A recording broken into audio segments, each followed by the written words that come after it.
Hello, everyone. Welcome to the second session of our newest webinar series, Cradle to Career Clarity, hosted by the Hunt Institute.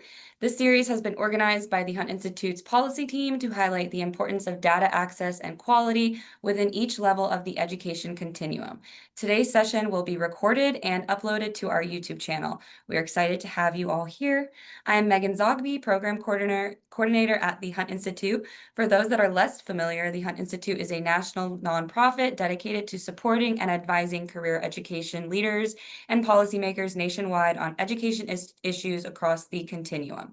Today's series will examine how transparent, high quality, and timely education data can help advance overall success across the P20 continuum. Each session highlights the role of analysis, cross-sector collaboration, and ethical data use. I am thrilled to announce our moderator, Amal Kareem, Program Officer at the ECMC Foundation. Amal oversees a portfolio of strategically responsive grants, bringing over a decade's experience in educational equity, policy, evaluation, and grant making.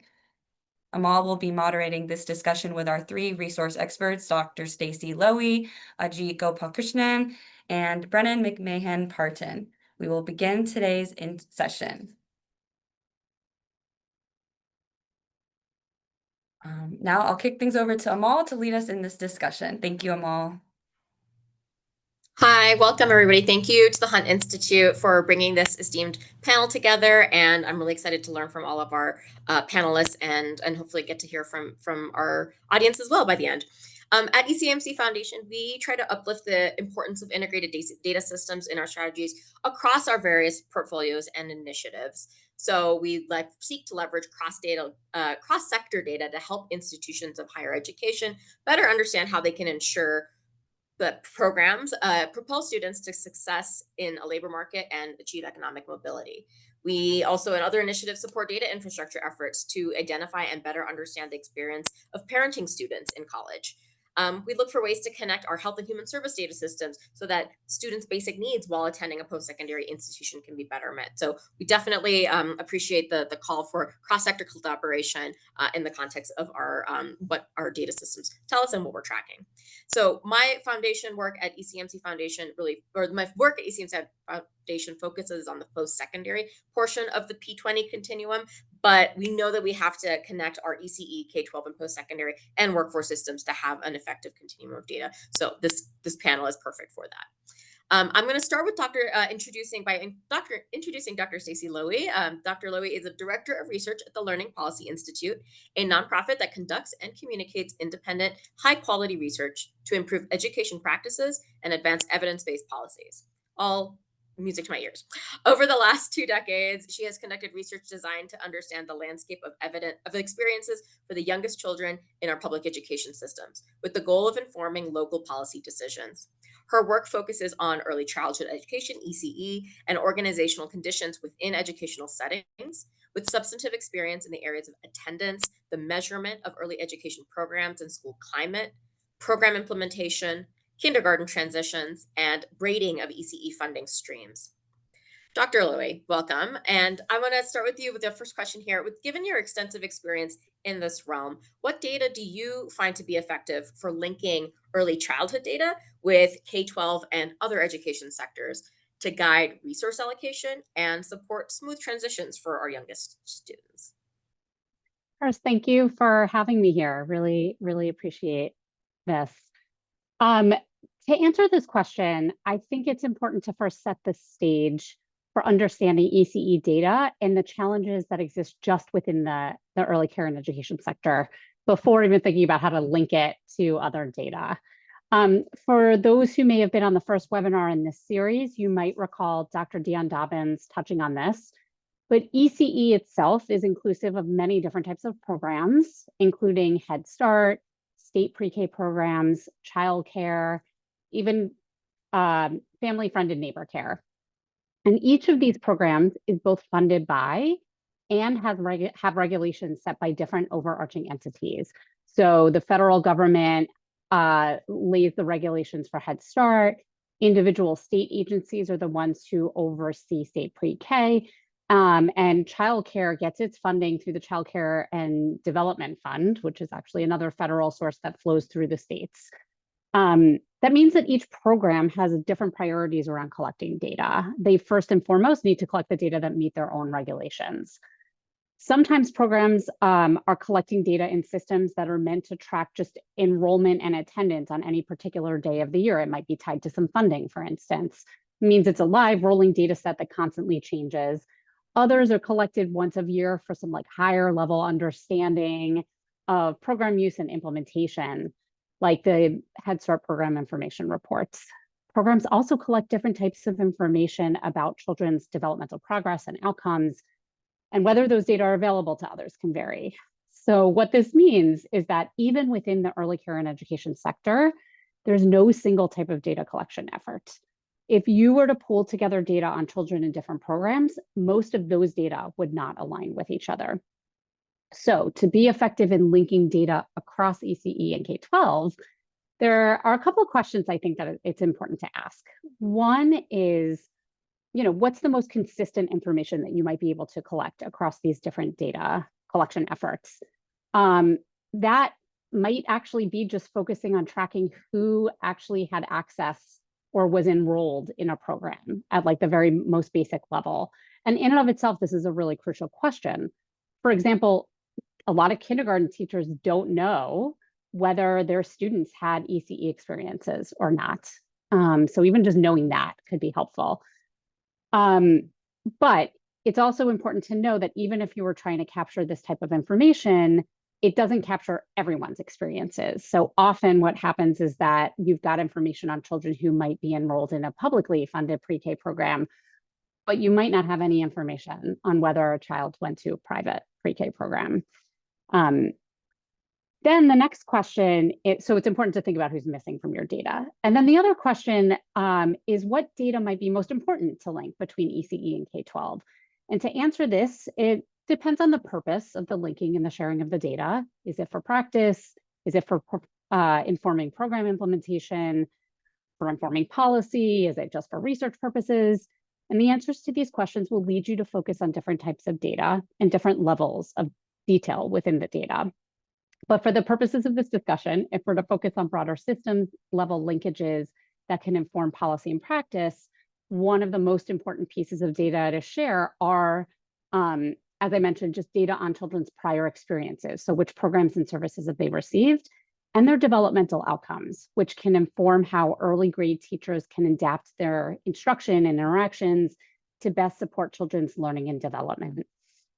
And if we're thinking about the data that are most useful for kindergarten teachers to support on-the-ground alignment between EC and kindergarten, research shows that kindergarten teachers really value relevant and timely data about those individual students and families' needs, the specific supports that have worked for individual children, and even at a very basic level, which students have an IEP when they're coming in to kindergarten.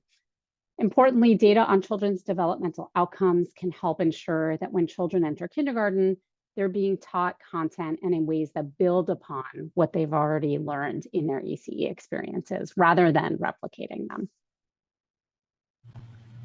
Awesome. Thank you so much, Dr. Louie, for kicking us off with that and thinking about what a decentralized ecosystem the ECE in particular offers, and like being able to just at the baseline understand who's tracking what is a very important first step. I'm going to move on to Ajit Gopalakrishnan. Ajit is the Chief Performance Officer for the Connecticut State Department of Education. For the past 13 years, he has overseen the agency's data collection, student assessment, psychometrics reporting, research, and school and district accountability initiatives. He also provides leadership and support to the fiscal office and the agency's information technology efforts. Prior to this, Ajit had worked for over 15 years in the field of adult education, where he managed initiatives around standards, assessment, data, and accountability. He also served as the state's GED administrator. Ajit has published articles on learner retention, accountability, and technology, and we are very excited to hear from him today. So my question for you, Ajit, is from your previous experience in adult education, drawing from that, how has that influenced or informed your approach to now using data for accountability and student outcomes in the K-12 system?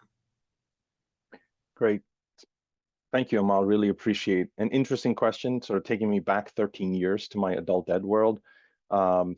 And I would say one of the important lessons that I've carried forward is that to know how well a system is doing it is important to look at both internal measures and external measures.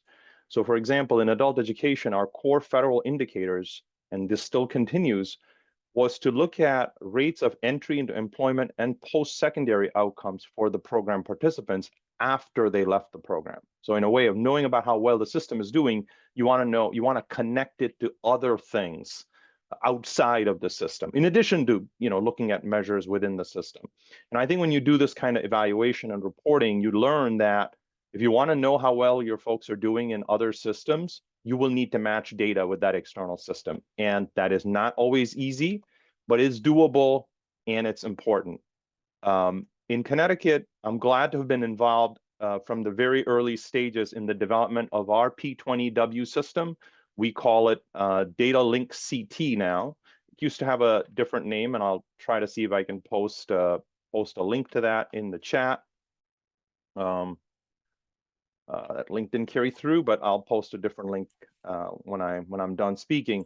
I think the Hunt Institute put it in there for us. Oh yeah, they put the link to our web portal, which is great, which is wonderful as well. So if it's okay, I'm going to share my screen and very quickly show some examples of these linkages, because I think it's good to sort of see that as well. All right. So this is our data portal, which we call EdSite, and has a wealth of information, but I'm going to focus on 4 reports that I'm going to show you momentarily. The first one is on post-secondary readiness. And for this indicator, we look at student performance for 11th and 12th graders in exams like SAT and AP. We also get data from the ACT organization and the International Baccalaureate Organization for IB. But more recently, we've started getting data from our colleges on students who are completing dual credit courses when they are in high school. So this dashboard, actually, to produce this dashboard on dual credit courses, which is part of our post-secondary readiness measure. Again, we're looking to see how our high schools are ready for life after high school. We have to match data with about 15 colleges, and we get data files, and we have to do this annually. Painstaking, but extremely helpful, so that you could see what types of subject areas, which universities are partnering, and what types of courses. There's a lot of interactivity here, and I don't have the time to do that, but I think sort of illustrate the point that there is a lot of data here, and this can be disaggregated in many, many different ways. Another example is FAFSA. And FAFSA is something that, we want our seniors to complete as many as possible. Not everyone does, but as many as possible. We partnered with our Office of Higher Education to receive this data. They're the federal student aid entity, and we get that data from them. We actually receive a data file nightly. We match it to our high school seniors, and we actually provide student-level FAFSA completion data starting now. The FAFSA opened early this year. And so we've started providing student-level data on who's completed the FAFSA down to the high school counselors and other people at the high school, so they can see whether someone has completed or not. And this keeps updating throughout the year. And this is a public report, but there's also a secure report on this. Our third example is partnering with the National Student Clearinghouse. And I know many states do this to look at post-secondary entrance and outcomes, but suffice it to say here, we're showing post-secondary completion rates for our high school graduates. And you can actually disaggregate this data based on free or reduced price meal eligibility and look up individual districts and individual high schools. The key point is, again, on the secure side, we give authorized users in schools and districts student-level data on which of their graduates have entered post-secondary. We can't divulge the name of the institution, but we provide information about entrance. And the last dashboard I'll mention is our earnings dashboard. And here we're partnering through our Data Link CT, our P20W system, to procure earnings data for our high school graduates. We go all the way back to 2007. So essentially, we can show 13 years of average earnings for our students. The blue line represents those who attained a post-secondary credential. The orange line represents those who did not attain a post-secondary credential. And again, illustrates the importance of that credential. And you can also select different years. You can also disaggregate based on what type of post-secondary credential, bachelor's versus associate,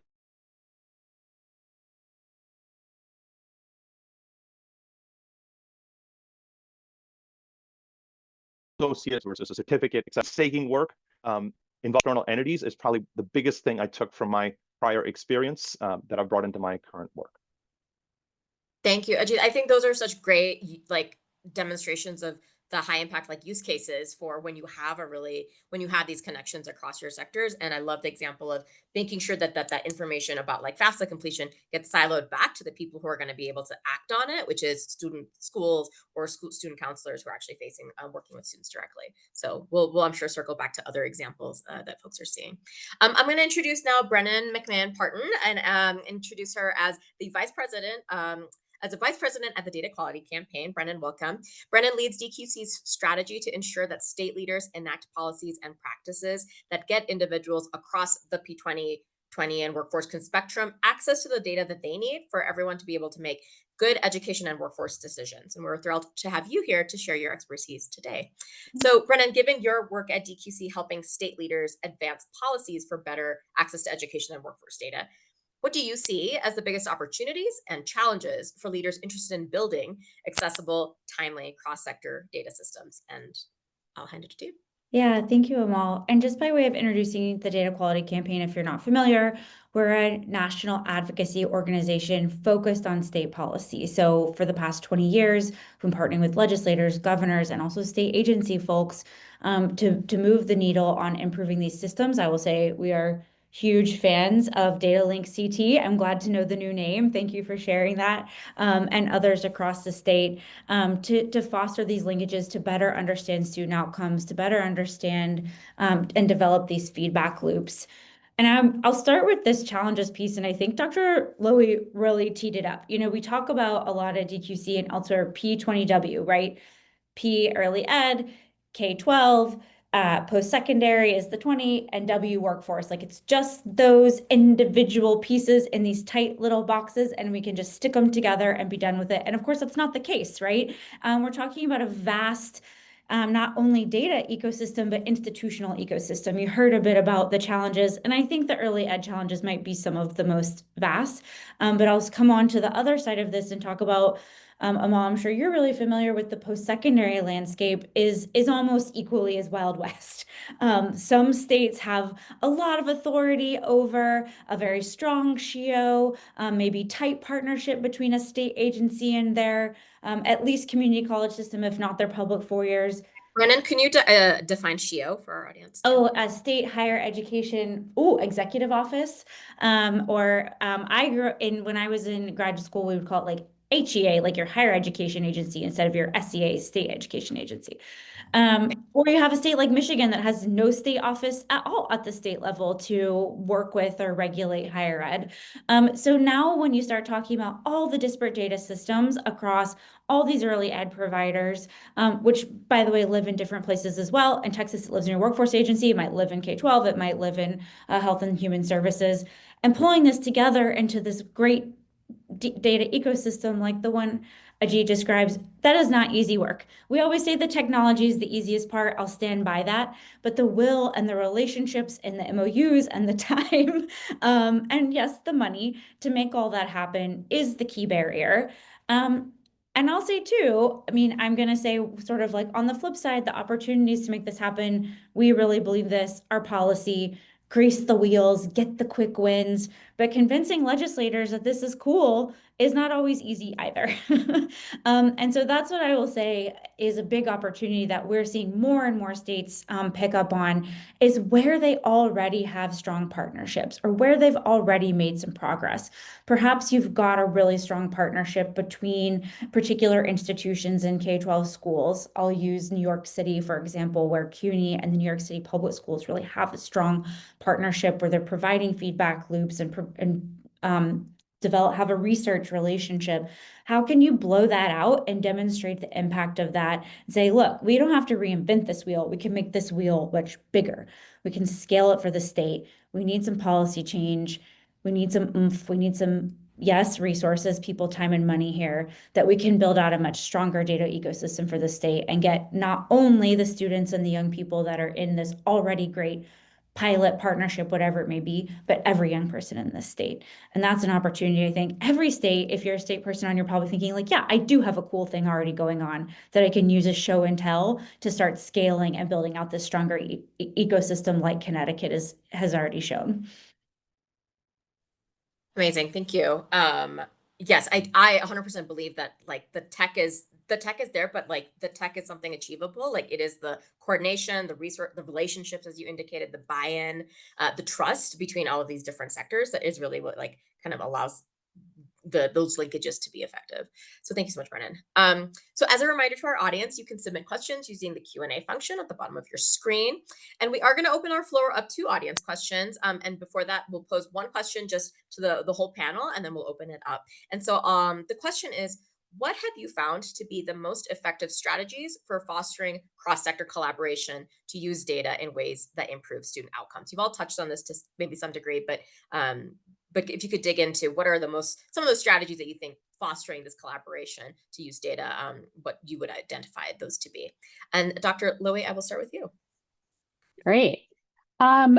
So on the ECE side, I'm not sure that we have great evidence at scale of cross-sector use of data that has resulted in improved student outcomes. So I won't quite hit on that, but there is research on how to foster cross-sector collaboration around data sharing.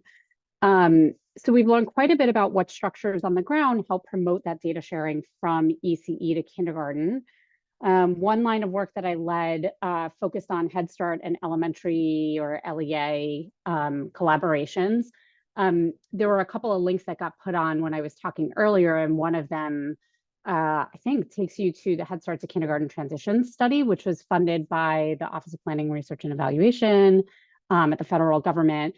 There's a website there that's got a toolkit of work. There's also a brief of findings and a full case study report of some case studies that we did where we were looking at Head Start and LEA collaborations around supporting the transition from children from Head Start into kindergarten.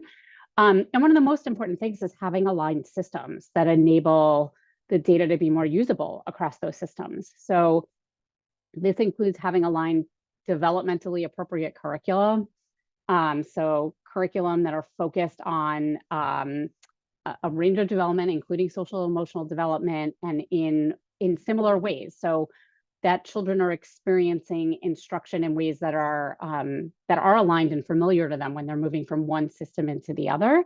But going along with that are assessments and professional development that are aligned across the systems.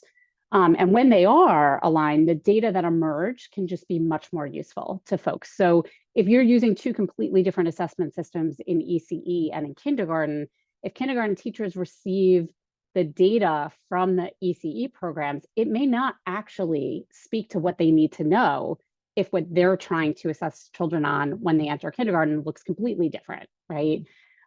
So that's really important. And there is a report, I think also was linked earlier from some of my colleagues at the Learning Policy Institute that highlight two districts, one in Georgia and one in Illinois. I'm sure many, many more are doing this, that integrated their kindergarten entry assessments into a continuous assessment system from pre-K through those early elementary grades. So people can take a look at that.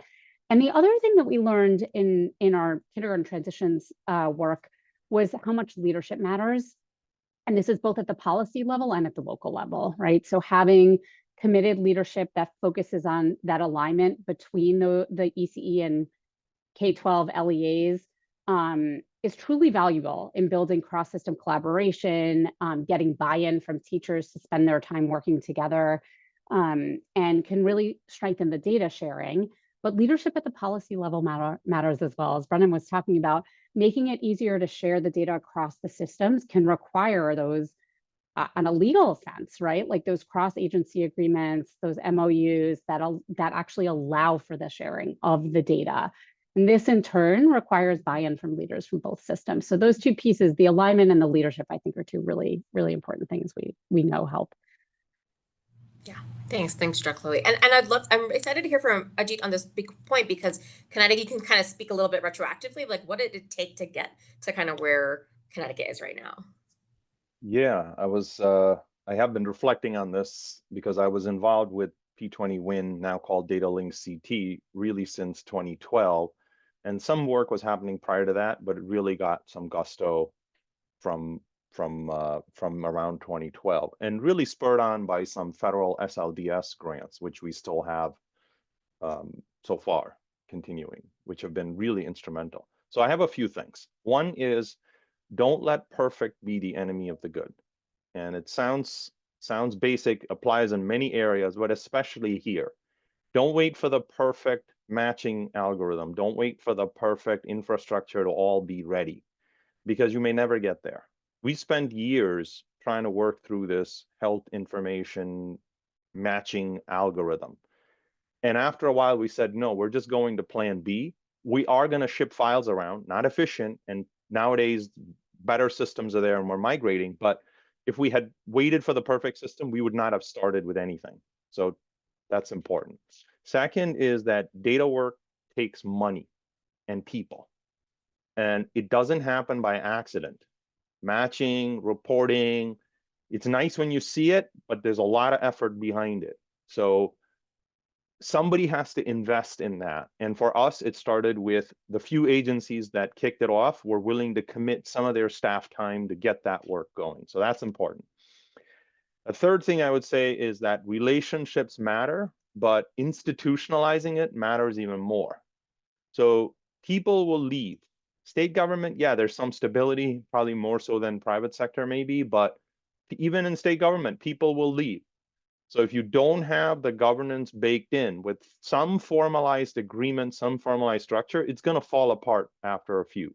So it's really important to institutionalize the governance through structures. The other thing I will say, maybe this is number 4, is you get buy-in with results. And you can't just sell a concept of if you build it, they will come, and just keep selling people on the idea of the matching. Nobody cares about matching. People care about what's the effect of the matching. What can you tell me it's something that I didn't know already, or that I didn't know at all? I didn't even think I could answer that question, right? So I think even if it's small, even if it's something simple, small wins are essential. And we did a few reports early on that really got the wind in our sails to say, okay, yeah, we could do this. We did this once this way, and so let's do it again. Let's do it again. So I think those wins are important. And lastly, in more recent years, in the last 6 years or so, we have strategically placed this coordination within our Office of Policy and Management, which is like our OMB at the state, at the federal level. So it's at our OPM, which is the governor's budget office. So every agency listens to OPM because they are the money agency in the state, right? So when OPM convenes a meeting, everybody comes because they have to. So not only have we sort of strengthened the collaboration, we have also expanded the network. It started off with education, higher ed, and labor. But then we added early childhood. But now we have everybody. I mean, almost everybody. We have judicial. We have social services. We have child welfare. We have homelessness entity. So, I mean, like, we have a lot of different agencies that are now at the table. And now we can tell truly the story of which agencies and which supports are our students, are our residents, et cetera, touching, right? So I think just by having it housed at OPM really changed the dynamic. So don't let perfect be the enemy of the good. Data work takes time, people, money. Relationships matter, but institutionalizing it, I think, matters even more. You get buy-in with results, and think about where you're going to situate this coordination. We did it at OPM, and it worked for us. Amazing. Thank you for such clear takeaways on that. And it can look super different in different state contexts, especially that last piece about where the coordination lives or how the governance structure is institutionalized, as you said. So Brennan, you might be able to speak to that, but certainly please answer the question however you'd like. That's I just want to preface that I'm going to say what they already said in different words. Because as I was listening, I was like, yeah, this is exactly it. So, and I want to pick up on 2 pieces in particular that Dr. Loy was talking about: leadership matters, and you were just saying, and institutionalize the structures. And how we talk about that is you should codify cross-agency data governance. You should codify leadership level cross-agency data governance. And I will say, at the Data Quality Campaign, we worked really hard for a long time to not say it that way. We were like, I don't know, legislation, governance, is that really what we want to say? And we finally got to a place where the states that were really sustaining this particular piece, so this statewide longitudinal data system, as we talk about it, over time, states like Maryland and Kentucky, and now they're being joined by California and Colorado, and Alabama is joining the ranks, that the states that were sustaining it over time, this is what they were doing. They were taking that legislative approach and they were saying, here's the leaders that are going to sit at the table. And this is what they're going to do. This is the relationship that they're going to have. These are the decisions that they're in charge of making. I think one thing I will add, we're going to bake in the privacy protections for individuals. That's something that they're going to be responsible and accountable for. So that to us has become really A1A, is you need that transparent, accountable, in the sunshine, with whom the buck stops, leadership level, decision-making board, whatever you want to call it, over your data ecosystem in your state. And the best way to do that, we believe, is through legislation. Connecticut has certainly done it that way.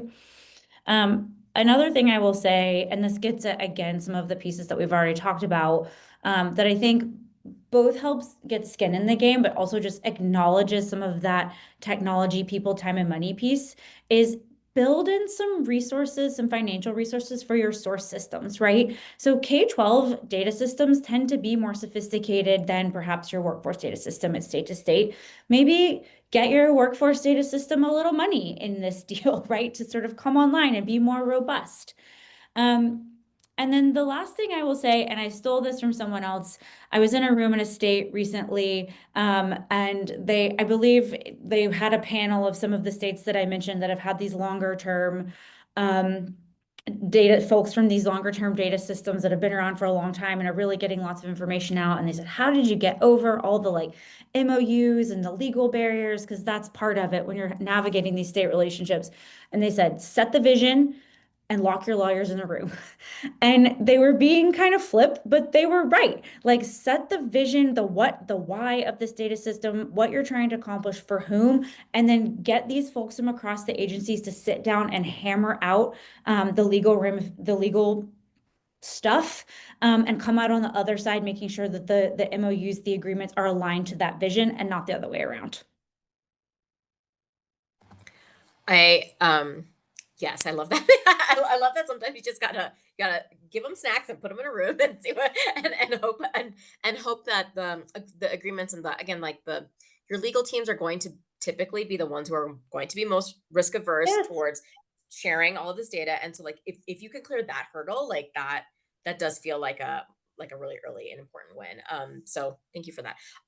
I am going to start by heading to our Q&A, actually. And so we had a question that came in that actually just spoke to something that Brennan, you just mentioned. And so I'm going to start with that one. And then folks, please do share your questions or comments in the Q&A. We'd love to have the panel engage with them. So the question is, what steps can be taken to ensure student privacy while maximizing the benefits of cross-sector data integration? I think this is a really important point in a day and age where we don't always know what the ultimate use of our data is going to be and what's being collected about us and for us, whether or not as an individual person I have access and agency over my data. I think these are really relevant questions and things that policymakers have to keep in mind as they're trying to make the case for these sort of linkages. So curious if folks have thoughts on how do you maximize privacy while ensuring all these other benefits from the connections. And Ajit, you came off mute, so go ahead. And folks just You muted yourself there at go the end. go ahead, and then Stacy and Brennan can jump in whenever. Okay. So, I mean, we are in Connecticut to some extent still operating with old style methods of matching. So we are still moving files, secure SFTP movement to Department of Labor, who's the matching entity. So we have a two-step matching. We're still federated, which means each agency owns its own data. There is no central warehouse of the matched data sitting anywhere. We're looking at some other newer systems that exist. We know they exist and we're sort of piloting them and we'll transition into those systems. But right now we are manual, and that has its own risks too. While trying to think that you have more control of your data, you can expose it to risk. But In some ways, I think our federated system where we match first with just the PII, and then in the second step, we actually generate the matching, the resulting research data set that does not contain the matching information, that contains a sort of a generic group ID that helps the researcher link the data across the different agencies. I think that sort of process, I think, has provided privacy to our process. Every request is treated separately in our enterprise agreements.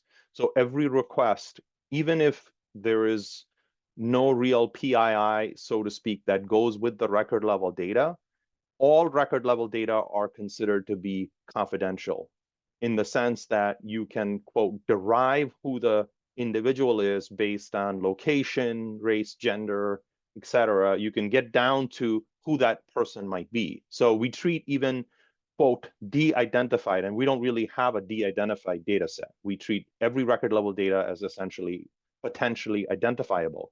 What that means is every request gets treated separately.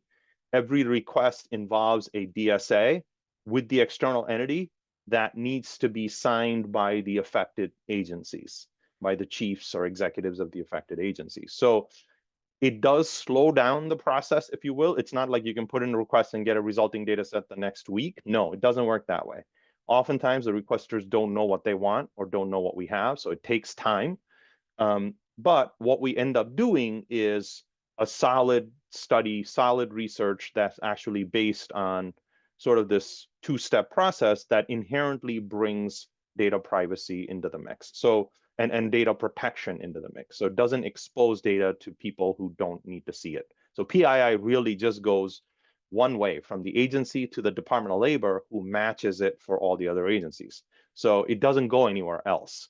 So it, so our process kind of slows things down, and the flow of the data makes sure that it doesn't really go anywhere else. But even there are risks, not that there aren't risks, and there is no warehouse, so there is no repository. So the next request, the next year, you got to do the matching again.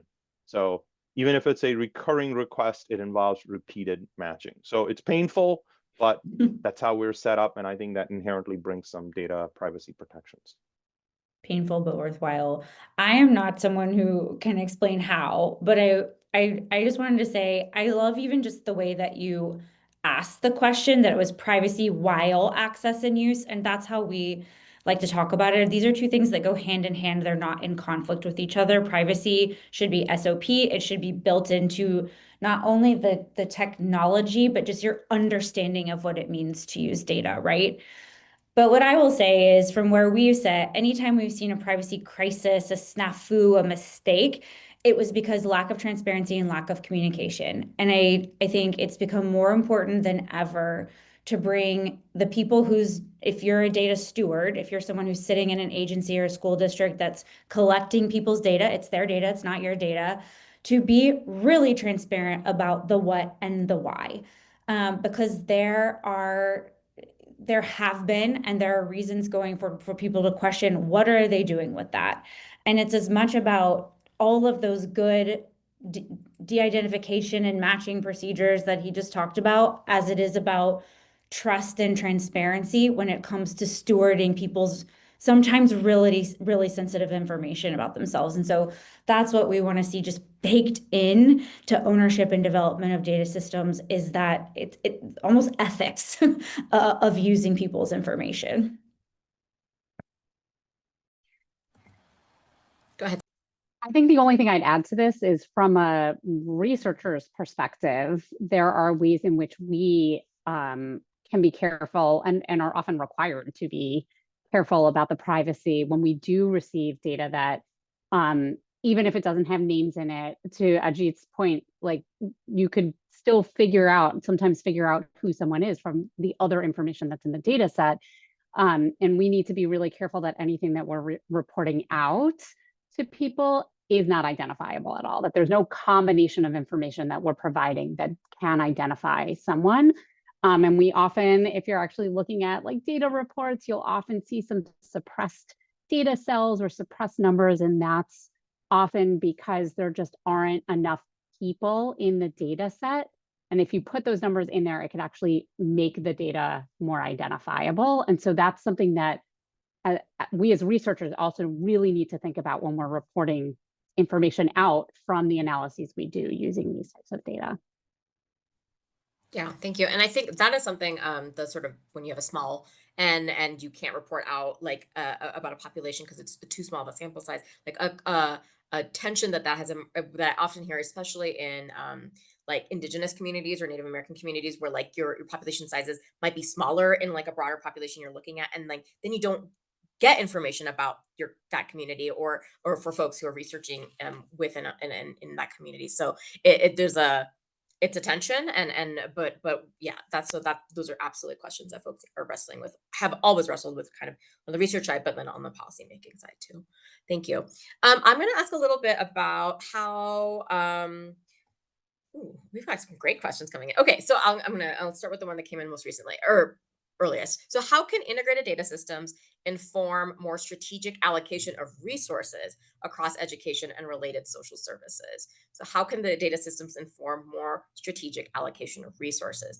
And I think that's an interesting one because one impact or like use case of data systems might be something like performance-based funding formulas in K-12 or in higher ed, or allocation of other of just funding for workforce programs, you know. So I'm curious about where some of the tensions that either that you see in that question of how these data systems inform allocation of resources across these sectors. Go ahead, Stacey. Yeah, I'm just thinking about how like in early childhood, I think the one of the biggest things is being able is having a unique identifier for a child, right? So like if you're thinking about the different services that a child like touches, and let's talk about it like birth to 5, right? As you mentioned before, just like, you know, hitting different social service agencies. And right now, and there's been a lot of improvement in recent years around this, but it's really hard in a lot of states to actually identify all the different systems a child has actually touched before they hit the K-12 system. And you can really only do that if you're giving them a unique identifier at birth, and if all these different agencies are using that identifier to track who is actually receiving different services. And so I think it's really, really critical. If you don't have that, you don't know what combination of services are being provided. You don't know what's working best in combination for particular populations.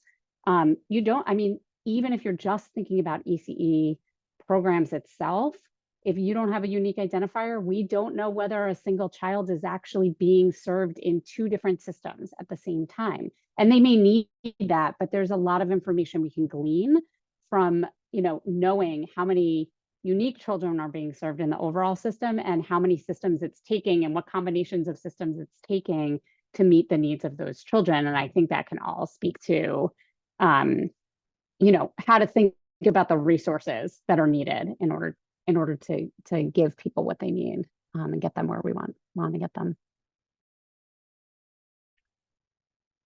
I can jump in, Amal, from my experience, and I'll just use one example. I can only speak to projects that education was involved in, and there are other P20 WIN data link CT projects that education was not involved in, so I can't speak to that. But I shared the dual credit dashboard, right, where we were able to get data from higher ed and actually show how many of our high school students are actually taking dual credit courses, what types of courses they're taking, et cetera. And that was a huge request from the field, which made us sort of move in that direction many years ago. But also it's something that we believed in, that was important for our students to have before they left high school. With the COVID relief funding, we actually allocated funds to our school districts, but also our IHE partners, because we realized that there were capacity issues, not just at school districts having certified teachers who could teach it, but on the other end, having IHEs give this priority and really staff up on their end to handle the demand coming from the school district side, from the high school side. So we actually gave funding to both higher eds and high schools, K-12 districts. And as that COVID funding is going away, there's ARPA funding in there too, which has a slightly longer runway. But one of the things that we were able to advocate with this integrated data was, hey, look what we could do with this type of data matching, but also advocate for sustained state funding.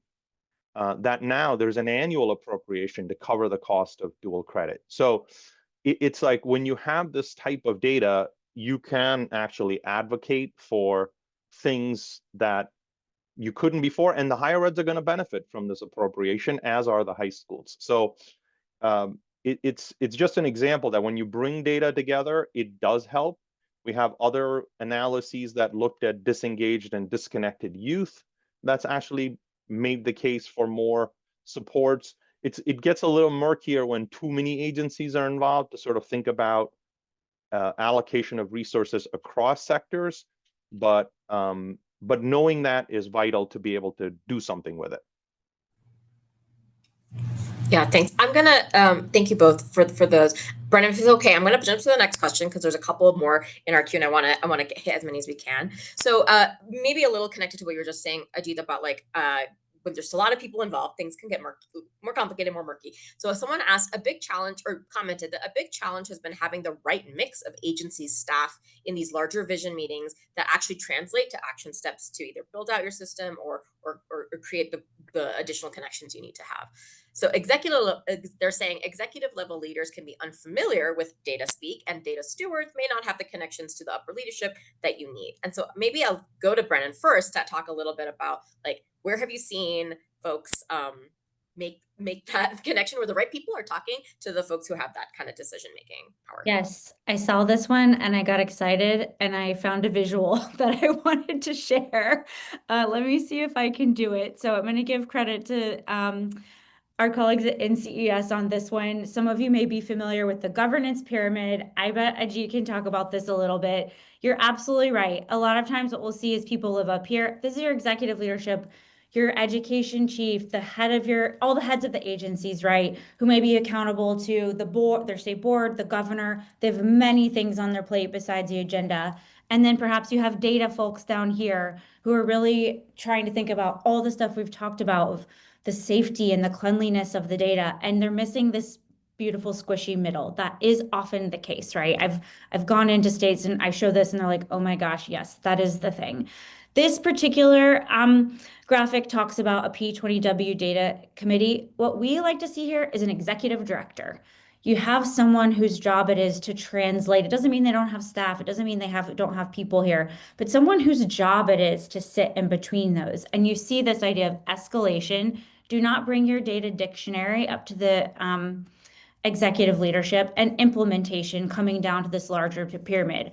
Up here should be about vision, bringing this back to their agencies and helping them understand, here's how this system can be serving us and helping us answer our own questions.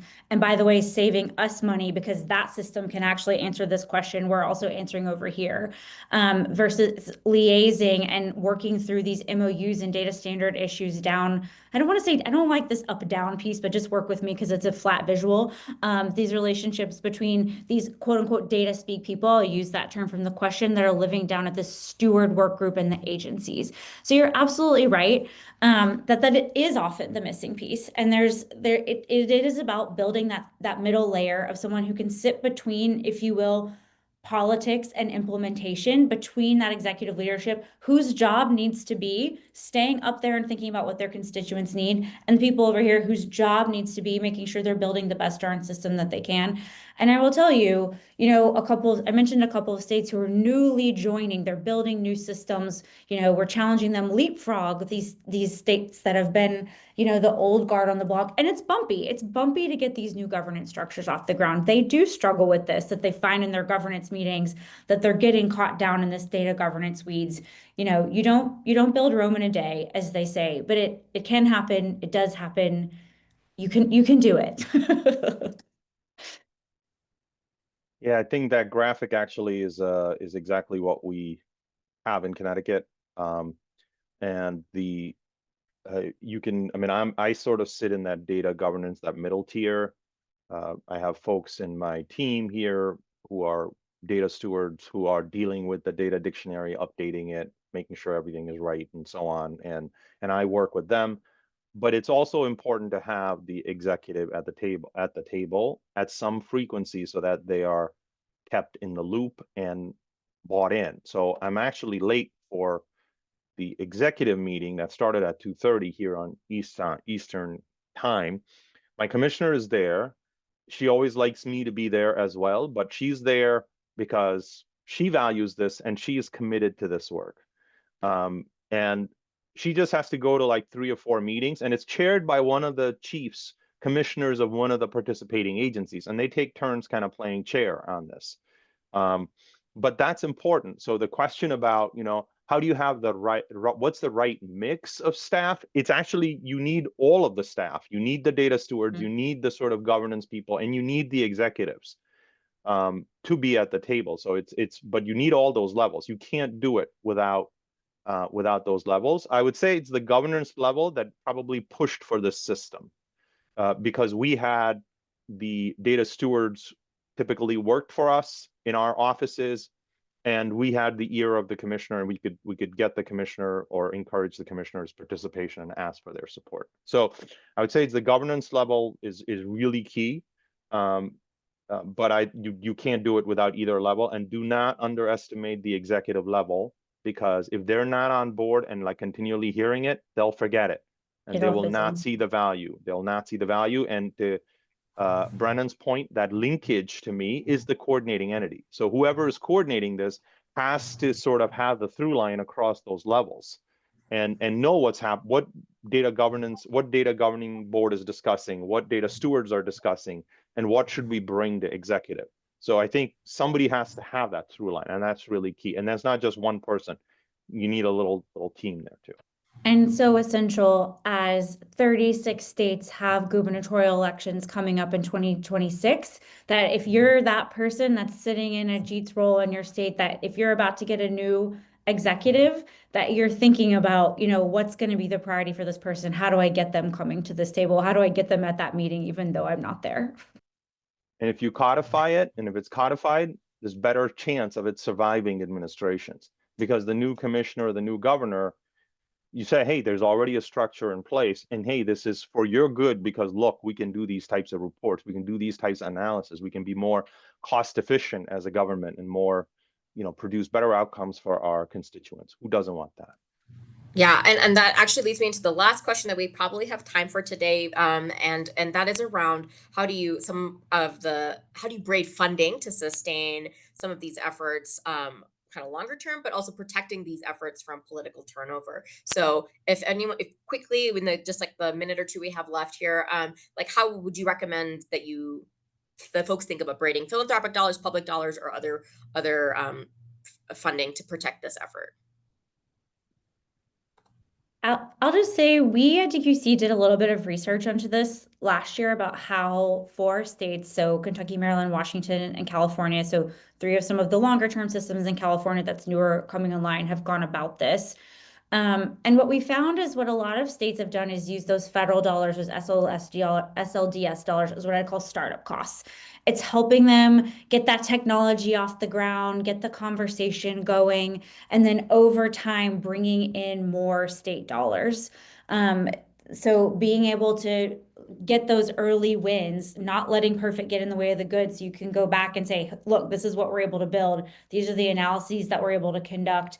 In Kentucky, they say we never have to guess where our workforce is because we've been able to build the system, whatever that hook is for you, for your legislature, for your governor, that allows you to transition from that federal, or maybe some federal, some state, if that's how you need to get started. I know some states that are fully philanthropically funded, fully anything doesn't feel like the right thing. It needs to be that mixture of both. And those SLDS dollars are not a sure bet right now. That's been something that states can really count on. And it just, the tea leaves don't feel like that right now. And so having those conversations inside your state about how do we put our own skin in the game on this data system that, as Ajit said, is just good practice. It's about good return on investment for us, has never been more important.